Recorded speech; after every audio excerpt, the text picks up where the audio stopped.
Mga kapatid, kapag sinabi mong alias, ang madalas una nating naiisip ay pulis o suspect sa kung anuman. Pero matagal na pong ginagamit ang alias o nickname o palayaw. Noong panahon ng himagsikan, marami pong bayani ang may mga palayaw o sagisag pangalan. Si Jose Rizal, kilala po bilang Dimasalang at Laong-Laan. Si Marcelo H. Del Pilar naman, Plaridel ang alias. Si Andres Bonifacio naman, May Pag-asa ang palayaw. Ang lalim, di ba? At hindi lang yan para magmukhang misteryoso ha. Noong panahon po ng mga Kastila, mahalaga ang paggamit ng alias para makapagsulat, makapag-organisa at para makalaban ng hindi agad nakikilala ng mga otoridad. Kumbaga, parang naka-on ang privacy mode. Hindi lang uso ang alias noong panahon ng Kastila. Dahil si dating Senator Ninoy Aquino, may alias din na Marshal Bonifacio.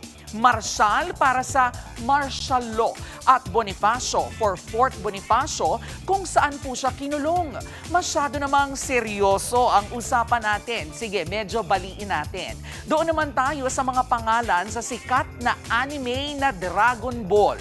Si Goku, Kakarot. Sounds like carrot, di ba? Si Vegeta, vegetable. Si Raditz, radish. Si Nappa, Nappa cabbage. Si Broly, broccoli. At si Bardock, burdock, na isang uri ng root vegetable. Nakakapagtaka pa ba yan? Isaang planeta ba galing ang mga sayan na yan? Hindi ba't sa planet Vegeta?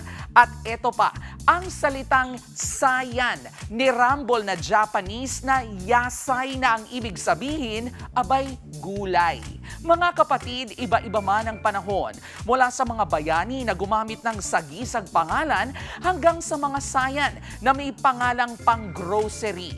Kahit alias pa ang gamit, kilala natin sila at meron po silang muka. Yan po ang ating K-Alaman. Okay. Mga kapatid, Jervy Wrightson po. Eto na nga.